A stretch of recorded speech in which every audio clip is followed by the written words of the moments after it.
Hello guys, welcome back to the channel and welcome back to Elite Wrestling।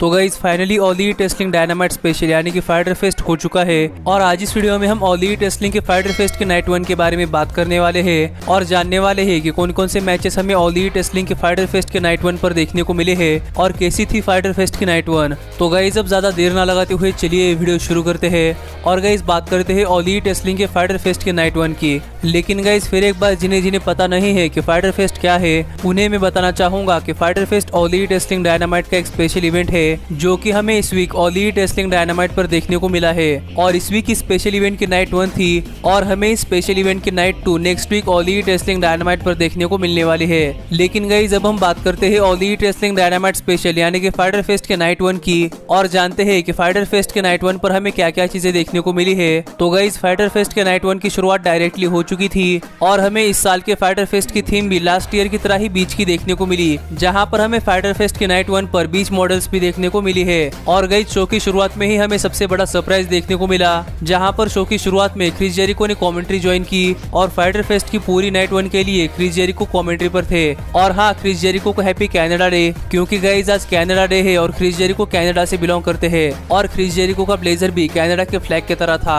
लेकिन guys Chris Jericho की commentary join करने के बाद हमें फाइटर फेस्ट की नाइट 1 पर ओपनिंग मैच देखने को मिला ऑल एलीट रेसलिंग के मेंस डिवीजन से एक नॉर्मल टैग टीम मैच। और गाइस ये मैच था जोरासिक एक्सप्रेस के लुचासोरस और जंगल बॉय वर्सेस एमजेएफ और वर्ल्डलॉ। और यहाँ इस मैच में सबसे पहले एमजेएफ और वर्ल्डलॉ आए और यहाँ पर आकर एमजेएफ ने एक प्रोमो कट किया और यहाँ पर एमजेएफ ने कहा कि उन्हें पता नहीं कि क्यों जंगल बॉय और लुचासोरस को वर्ल्डलॉ और एमजेएफ के अगेंस्ट मैच मिल रहा है, जबकि वर्ल्डलॉ और एमजेएफ ने जंगल बॉय और लुचासोरस को पहले ही हरा दिया है। लेकिन यहाँ पर एमजेएफ समझते हैं कि ये रेटिंग्स की वॉर है और इस वॉर के लिए इस कंपनी को एमजेएफ की जरूरत है, इसलिए फाइटर फेस्ट की नाइट 1 के लिए एमजेएफ और वर्ल्डलॉ वर्सेस जंगल बॉय और लुचासोरस ये मैच ऑफिशियली कंफर्म किया गया है। और इस मैच का रिजल्ट भी वैसा ही होने वाला है जैसा कि पहले एमजेएफ वर्सेस जंगल बॉय इस मैच का हुआ था। और यही इस मैच से पहले एमजेएफ ने एक बहुत ही बढ़िया प्रोमो कट किया है और यहाँ पर इसके बाद हमें ये मैच देखने को मिला जहाँ पर एमजेएफ और जंगल बॉय इस मैच की शुरुआत में लीगल मैन थे। और इस मैच में एमजेएफ और वर्ल्डलॉ की परफॉर्मेंस देखकर तो ऐसा ही लगा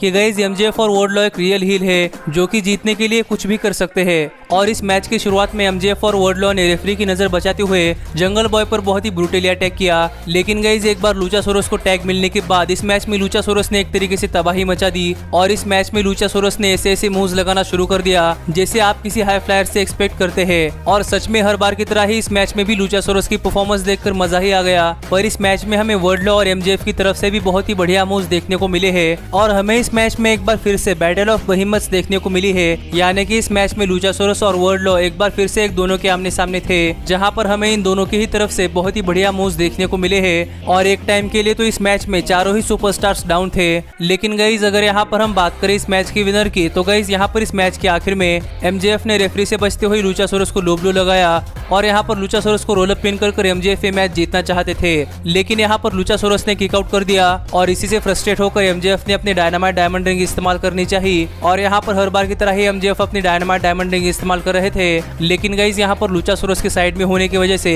एमजेएफ की डायमंड रिंग वर्ल्डलॉ को लगने वाली थी, लेकिन एमजेएफ ने अपने आप को रोक लिया। लेकिन यहाँ पर लुचासोरस के धक्के की वजह से एमजेएफ ने वर्ल्डलॉ पर ही अटैक कर दिया और इसके बाद इसी डिस्ट्रैक्शन का फायदा उठाकर जोरासिक एक्सप्रेस ने वर्ल्डलॉ पर अपना फिनिशर लगाया और यहाँ पर वर्ल्डलॉ को पिन कर जोरासिक एक्सप्रेस ये मैच जीत चुकी है। गाइस यहाँ पर इस रिजल्ट से मैं थोड़ा हैरान था, लेकिन यहाँ पर इस मैच के दौरान मैंने कमेंट्री पर सुना था कि एमजेएफ ऑल एलीट रेसलिंग में सिंगल्स कंपटीशन में अनडिफिटेड है। तो यहाँ पर इस मैच में एमजेएफ और वर्ल्डलॉ के हार के बाद भी एमजेएफ को ज्यादा फर्क नहीं पड़ने वाला। और यहाँ पर इस मैच के बाद हमने देखा कि क्राउड में लांस आर्चर जोई जेनेला पर हमला कर रहे हैं और यहाँ पर इन दोनों को सेपरेट करने के लिए काफी सारे रेफरी आ चुके हैं। और इस तरीके से नेक्स्ट वीक होने वाले फाइटर फेस्ट की नाइट 2 के लिए ऑल एलीट रेसलिंग ने लांस आर्चर वर्सेस जोई जेनेला इस मैच के लिए थोड़ी सी और हाइप बना दी है। लेकिन गाइस जिसके बाद हमें शो पर अगले मैच के लिए एक हाइप वीडियो देखने को मिला, जो मैच था ऑल एलीट रेसलिंग की विमेंस डिवीजन से एक normal 1-on-1 match all elite wrestling की विमेंस वर्ल्ड हेवीवेट चैंपियनशिप के लिए champion Hikaru Shida versus challenger Penelope Ford. और यहाँ पर इसके बाद हमें ये मैच देखने को मिला,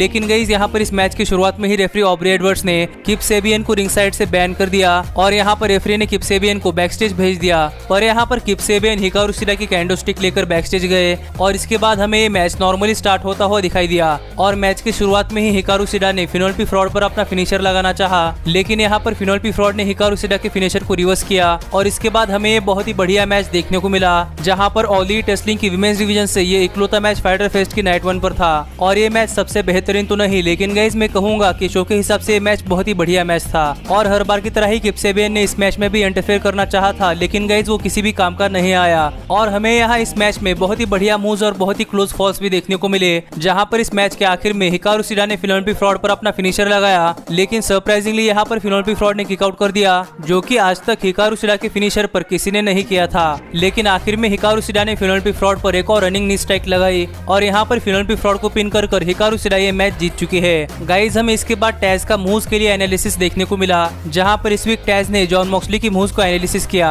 पर इसके बाद आगे हमें शो पर ऑल एलीट रेसलिंग के मेंस डिवीजन से एक नॉर्मल 1-on-1 मैच देखने को मिला और ये मैच ऑल एलीट रेसलिंग के TNT हेवीवेट चैंपियनशिप के लिए था, जहाँ पर चैंपियन कोडी रोड्स अपने TNT हेवीवेट चैंपियनशिप जेक हेगर के अगेंस्ट डिफेंड कर रहे थे और यहाँ पर इस मैच में जेक हेगर के साथ जेक हेगर की वाइफ थी और कोडी के साथ उनके कोच आर्न एंडरसन थे और मैच की शुरुआत से ही जैसा कि मैंने सोचा था वैसे ही हमें ये मैच एक टेक्निकल रेसलिंग मैच की तरह देखने को मिला, जहां पर इस मैच की शुरुआत से ही जेक हेगर ने कोडी पर अपनी बढ़त बना ली थी और जेक हेगर शुरुआत से ही इस मैच में डोमिनेट कर रहे थे और सरप्राइजिंगली इस मैच में आर्न एंडरसन जेक हेगर को डिस्ट्रैक्ट कर रहे थे, जिसका फायदा इस मैच में कोडी ने उठा लिया है और इस मैच की शुरुआत से ही कोडी ने जेक हेगर के पैर को टारगेट किया था और कोडी जेक हेगर के पैर पर ही वार कर रहे थे और इसके बाद हमें इन दोनों ही रेसलर के बीच में बहुत ही बढ़िया मैच देखने को मिला और आर्न एंडरसन के डिस्ट्रैक्शन से बचने के लिए जेक हेगर ने आर्न एंडरसन पर ही अटैक किया और मैच का एंड आते तक तो ये मैच एकदम हाई पेस मैच बन चुका था और सरप्राइजिंगली इस मैच के आखिर में आर्न एंडरसन ने रेफरी को डिस्ट्रैक्ट किया और डस्टन रोड्स ने आकर जेक हेगर पर चीप शॉट लगाया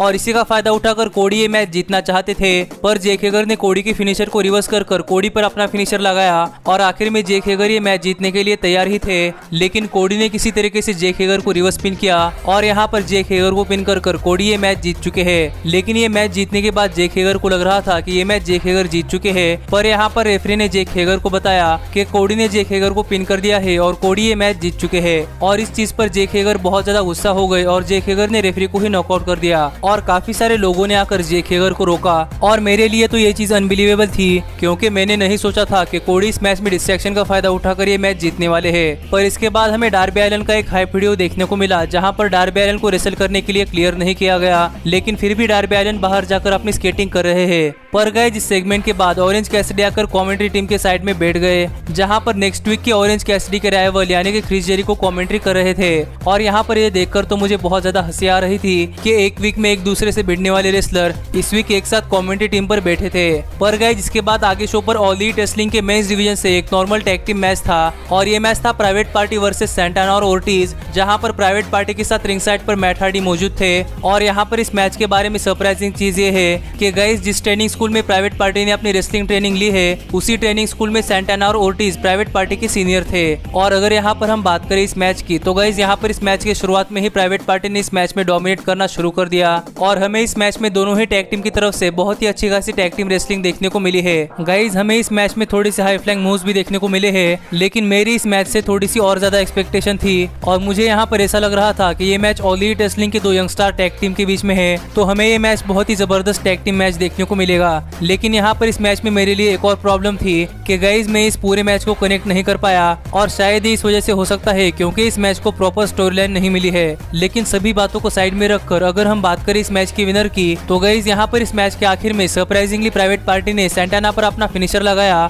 और यहाँ पर सैंटाना को पिन कर प्राइवेट पार्टी ये मैच जीत चुकी है, जो मेरे लिए एक और शॉकिंग न्यूज थी क्योंकि मुझे यहाँ पर ऐसा लग रहा था कि यहाँ पर इस मैच में सैंटाना और ओर्टिज जीत जाएंगे। लेकिन गाइस यहाँ पर ये मैच खत्म होने के बाद प्राइवेट पार्टी के मार्क क्वीन क्रिस जेरिको के पास गए और वहाँ पर जाकर वो अपनी सेलिब्रेशन कर रहे थे और इस चीज पर क्रिस जेरिको बहुत ज्यादा गुस्सा हो गए क्योंकि प्राइवेट पार्टी ने इनर सर्कल के मेंबर को हराया था और वो क्रिस जेरिको के सामने आकर सेलिब्रेट कर रहे थे और यहाँ पर गुस्से में क्रिस जेरिको ने प्राइवेट पार्टी के ऊपर पानी फेंक दिया और इतना ही नहीं बल्कि क्रिस जेरिको ने ऑरेंज कैसिडी के ऊपर भी पानी फेंक दिया और मुझे यहाँ पर ऐसा लग रहा था कि हमें फाइनली ऑरेंज कैसिडी और क्रिस जेरिको के बीच में एक और बहुत ही बड़ा ब्रॉल देखने को मिलेगा। पर यहाँ पर क्रिस जेरिको ऑरेंज कैसिडी पर हमला करना चाहते थे, पर यहाँ पर सभी लोगों ने मिलकर क्रिस जेरिको को रोक लिया और सभी ने मिलकर क्रिस जेरिको को ऑरेंज कैसिडी से अलग किया। और ये सेगमेंट देखकर तो मुझे भी बहुत मजा आया है, क्योंकि ऑरेंज कैसिडी तो फनी कैरेक्टर है ही, लेकिन गाइस जब ऐसे सेगमेंट के बारे में बात आती है तब क्रिस जेरिको भी बहुत ही ज्यादा फनी होते हैं। पर गाइस आगे हमें शो पर एक बहुत ही बड़ी अनाउंसमेंट जानने को मिली कि guys Jon Moxley versus Brian Cage ये मैच नेक्स्ट वीक नहीं होने वाला, क्योंकि ऑल एलीट रेसलिंग ने इस मैच को पोस्टपोन कर दिया है और अब हमें ये मैच 2 वीक बाद फाइट फॉर द फॉलन में देखने को मिलने वाला है। गाइस पता नहीं जॉन मॉक्सली के साथ क्या सिचुएशन है, लेकिन यहाँ पर ऑल एलीट रेसलिंग ने Jon Moxley versus Brian Cage इस मैच को पोस्टपोन कर दिया है और अब हमें ये match Fight for the Fallen में देखने को मिलने वाला है, जो शो अब से करीब 2 वीक बाद है। और अब यहाँ पर यह भी देखना पड़ेगा कि 2 वीक बाद फाइट फॉर द फॉलन के लिए ऑल एलीट रेसलिंग किस तरीके से चीजों को प्लान करती है। लेकिन आगे शो पर इस सिचुएशन के ऊपर बात करने के लिए टैज और ब्रायन केज आ गए और यहाँ पर बात करते हुए टैज ने कहा कि पता नहीं कैसे लेकिन जॉन मॉक्सली ने अपना मैच पोस्टपोन करवा लिया है और अब काफी सारे लोग सोच रहे होंगे कि ब्रायन केज इस चीज से बहुत ज्यादा नाराज है, लेकिन यहाँ पर ऐसा नहीं है, क्योंकि अब ब्रायन केज को all elite wrestling world heavyweight champion बनने का प्रिपरेशन करने के लिए और भी ज्यादा टाइम मिल चुका है और अब 2 वीक बाद फाइट फॉर द फॉलन में जॉन मॉक्सली को हराकर ब्रायन केज बनेंगे नए all elite wrestling world heavyweight champion. और यहाँ पर टैज ये सब बातें कर ही रहे थे, लेकिन यही बातों बातों में हमें टैज ने बता दिया है कि जॉन मॉक्सली की दूसरी टेस्ट भी निगेटिव आ चुकी है, तो पता नहीं ये मैच क्यों पोस्टपोन हो चुका है और हमें शायद फ्यूचर में जॉन मॉक्सली के स्टेटस के ऊपर और चीजें पता चलेगी। और इसके बाद समय हो चुका था all elite Wrestling dynamite special यानी कि फाइटर फेस्ट के नाइट 1 के मेन इवेंट का, जो था ऑल एलीट रेसलिंग के मेंस डिवीजन से एक normal tag team match all elite wrestling के वर्ल्ड टैग टीम चैंपियनशिप्स के लिए tag team champion Kenny Omega और Hangman Page versus best friends के बीच में। और यहाँ पर इस मैच के लिए बेस्ट फ्रेंड्स एक गाड़ी में आए थे, जहाँ पर ये गाड़ी ट्रेंट की माँ चला रही थी और यहाँ पर इस मैच में आने से पहले ट्रेंट की माँ ने ट्रेंट को गुड लक किस किया और इसके बाद दोनों ही टैग टीम्स के बीच में ये मैच ऑफिशियली स्टार्ट हुआ। और मैच की शुरुआत से ही हमें ये मैच बहुत ही हाई पेस मैच देखने को मिला, जहां पर इस मैच के बारे में खास बात यह है कि गाइस 2009 में चक टेलर और केनी ओमेगा एक दूसरे के साथ एक टैग टीम में थे, लेकिन अब यहाँ पर ऑल एलीट रेसलिंग में चक टेलर अपने अपने एक टैग टीम में है और केनी ओमेगा अपनी अपनी टैग टीम में है। लेकिन अगर यहाँ पर हम बात करें इस मैच की, तो गाइस ये मैच बहुत ही बढ़िया मैच था और इस मैच को देखने के बाद तो मुझे ये लगता है कि ये मैच ऑल एलीट रेसलिंग के फाइटर फेस्ट के नाइट 1 का मेन इवेंट बनता है, क्योंकि गाइस ये मैच उस लेवल का था। और यहाँ पर ये मैच चल ही रहा था, लेकिन तभी एफटीआर यहाँ पर आई और यहाँ पर एफटीआर कमेंट्री टीम के बाजू में बैठकर ये मैच देख रही थी। लेकिन अगर यहाँ पर हम बात करें इस मैच के विनर की, तो गाइस एक बहुत ही बढ़िया मैच के बाद ट्रेंट एक रोल अप पिन के सहारे ये मैच जीतना चाहते थे, लेकिन गाइस यहाँ पर एडम हैंगमैन पेज ने किक आउट कर दिया। पर आगे एडम हैंगमैन पेज ने ट्रेंट पर अपना फिनिशर बकशॉट लैरिएट लगाया और यहाँ पर ट्रेंट को पिन कर केनी ओमेगा और हैंगमैन पेज ये मैच जीत चुके हैं और स्टिल है हमारे all elite wrestling world tag team champions केनी ओमेगा और हैंगमैन पेज।